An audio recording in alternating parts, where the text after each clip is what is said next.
नमस्कार, स्वराज सेहत में आपका बहुत स्वागत है। मैं हूं आपके साथ बुशरा। हर बार की तरह इस बार भी एक खास विषय के साथ हम मौजूद हैं, जहां आज का हमारा विषय रहने वाला है आंखों से जुड़ी समस्याएं और कैसे आप अपने चश्मे को हटा सकते हैं अगर आप सही समय पर सही इलाज लें।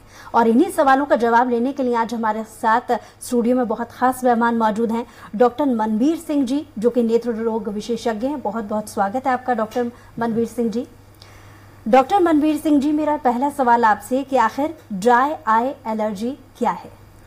जी, ड्राई आईज या डिजिटल आई स्ट्रेन आजकल बहुत कॉमन प्रॉब्लम है, क्योंकि हमारी जनरेशन में सबका स्क्रीन टाइम ज़्यादा है। बच्चों की ऑनलाइन क्लासेस से लेके आईटी प्रोफेशनल तक, इवन ओल्ड एज वाले भी पूरा टाइम मोबाइल यूज़ करते हैं, जिससे कि आंखों में नमी कम हो जाती है और पेशेंट्स को आंखों में जलन, सिर में दर्द और इस प्रकार के लक्षण होते हैं। इसे हम ड्राई आई कहते हैं।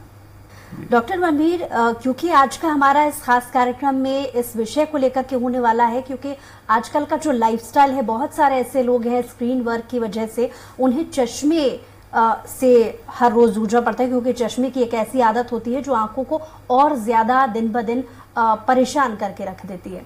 ऐसे बहुत सारे लोग हैं जो ये चाहते हैं कि उनकी आंखों से चश्मा हट जाए, तो इसके लिए क्या करना चाहिए? क्या ऐसे उपाय हैं जिनको करने से इस समस्या से निजात मिल सकती है? जी, चश्मे का नंबर का इंसिडेंस आजकल बढ़ता ही जा रहा है, और ये भी लॉकडाउन के बाद से, ऑनलाइन क्लासेस वगैरह के बाद से यंग बच्चों में भी आ रहा है। तो चश्मे के नंबर से अगर कोई आज़ादी चाहता है तो उसका ऑप्शंस अलग अलग हैं, और वो डिपेंड करते हैं कि उनकी एज कितनी है, उनके ग्लासेस का पावर कितना है। उस दोनों चीज़ों को देखते हुए फिर हम उनको अलग अलग ट्रीटमेंट ऑप्शंस देते हैं। जी, और आजकल इतने सारे लोगों को चश्मा लगने की और लेसिक सर्जरी के कौन कौन से प्रकार हो सकते हैं, जिसमें क्योंकि आपके पास भी बहुत सारे ऐसे पेशेंट्स आते होंगे जिनकी समस्याएं अलग अलग होती होंगी, लेकिन उसका उपाय करने का जो स्रोत है वो एक ही हो सकता है, यानी जो उसका ट्रीटमेंट है लेसिक सर्जरी के जरिए उसका उपाय हो सकता है। तो क्या इसके प्रकार हैं और कैसे इसका उपयोग किया जा सकता है? जी, तो कन्वेंशनल जो लेसिक सर्जरी है उसमें हम जो आंख की पुतली या कॉर्निया है उसमें ब्लेड से एक पहले फ्लैप बनाते थे, उसके बाद लेजर मशीन से उसके कॉर्निया का शेप चेंज होता था और वो फ्लैप को हम वापस ढक देते थे। इसे कन्वेंशनल लेसिक या ब्लेड द्वारा लेसिक कहा जाता है। इसके बाद नई तकनीक आई जिसमें हम जो कॉर्निया में फ्लैप बनाते हैं वो एक लेजर से फ्लैप बना के उसको फ्लैप रेज करके फिर दूसरे लेजर मशीन से उसके कॉर्निया का शेप बदलते हैं। बट ये दोनों ही तकनीक में at the end of the day flap तो बन ही रहा है। तो कॉर्निया में फ्लैप बनने के कारण एक वीक एरिया क्रिएट हो जाता है जो फ्यूचर में कुछ प्रॉब्लम्स क्रिएट कर सकता है। अब जो लेटेस्ट टेक्नोलॉजी हम लेकर आए हैं that is called touchless LASIK, जिसमें डॉक्टर मरीज की आंख में टच भी नहीं करेगा, जैसा ये नाम बता ही रहा है। ये ट्रू सेंस में रोबोटिक सर्जरी है, जिसमें पूरा काम लेजर मशीन के एक बटन दबाने से हो जाता है।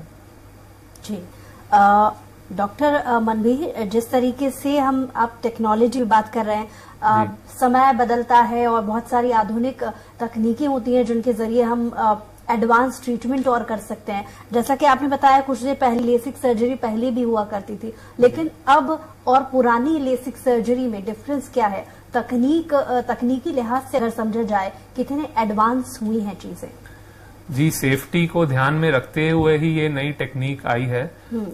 तो जो पुरानी तकनीक से होती थी सर्जरी, जैसा मैंने अभी बताया कि उसमें एक फ्लैप बनता था, तो ये फ्लैप बनने से जो हमारे कैंडिडेट्स हैं जो आर्मी रिक्रूटमेंट या रेलवेज में भर्ती होना चाहते हैं वो लोग रिजेक्ट हो जाते थे, क्योंकि उसमें कॉर्निया में एक दाग क्रिएट हो जाता था।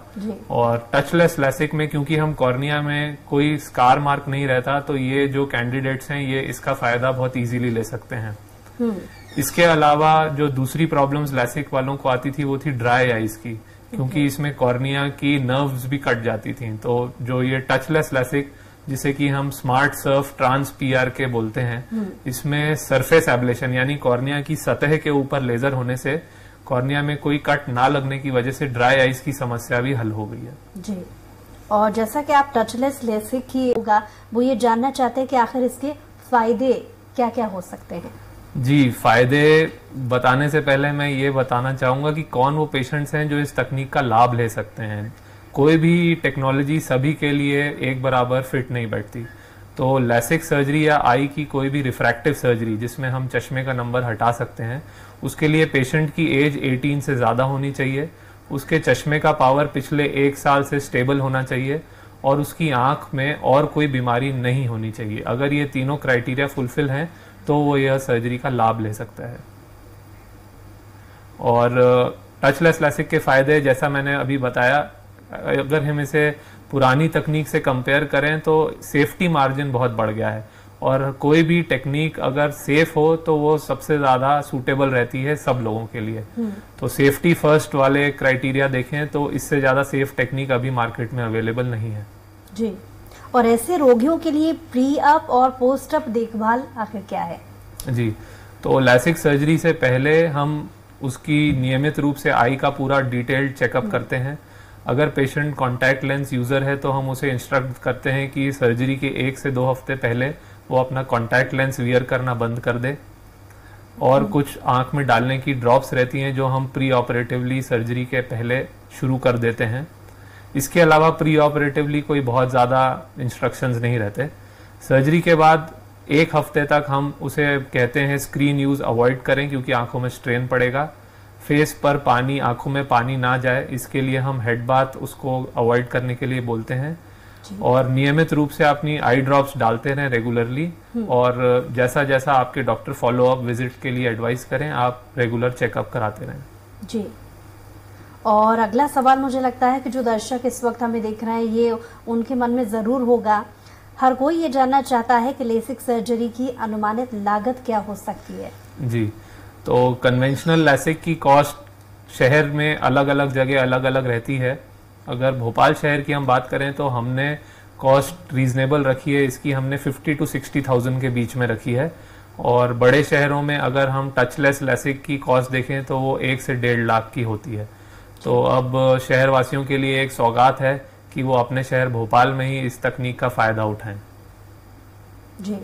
और इसके अलावा जिस तरीके से आंखों की कमजोरी, मेरा अगला सवाल आपसे कि लोगों के बीच में ये भ्रम रहता है कि ठीक डाइट और एक्सरसाइज की वजह से उन्हें जो कम दिखने की समस्या है उससे वो छुटकारा पा सकते हैं, यानी अगर वो अच्छी डाइट लेते हैं तो उनका इलाज वैसे ही हो जाएगा। क्या ये मिथ सही है? हमारे पास काफी पेशेंट्स आते हैं जो बोलते हैं कि हम क्या खाएं या क्या एक्सरसाइज करें जिससे चश्मे का नंबर हट जाए।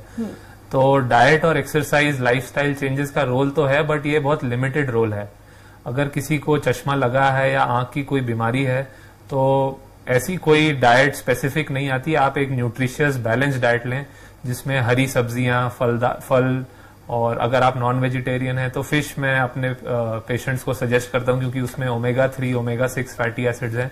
ये सब आई हेल्थ के लिए बहुत अच्छे होते हैं। और जहां तक एक्सरसाइज की बात है, हमारी आंखों की एक्सरसाइज ज्यादा होती है इसलिए हमें रेस्ट देना ज्यादा जरूरी है जी। और इसके अलावा आईसीएल क्या होता है? जी, बहुत अच्छा सवाल किया आपने। अभी तक हमने डिस्कस किया था लैसिक, लेकिन जैसा कि मैंने बताया कि ये एक पर्टिकुलर लिमिट तक ही पॉसिबल है इससे चश्मे का नंबर ट्रीट करना। अगर कोई पेशेंट है जिसकी आंखों का नंबर -10 या -15, 20 इतना हाई है, या उसकी आंखों की जो कॉर्निया है उसकी थिकनेस एक कट ऑफ क्राइटेरिया से कम है, तो हमारे पास लैसिक का विकल्प नहीं बचता। ऐसे केसेस में हम उसे एडवाइस करते हैं एक आईसीएल सर्जरी। आईसीएल एक स्पेशल टाइप के लेंस हैं जिसे बोलते हैं इंट्रा ऑक्यूलर कॉन्टैक्ट लेंस, जो हम मरीज की आंख में लगा देते हैं और इसका चश्मे का नंबर हट जाता है जी।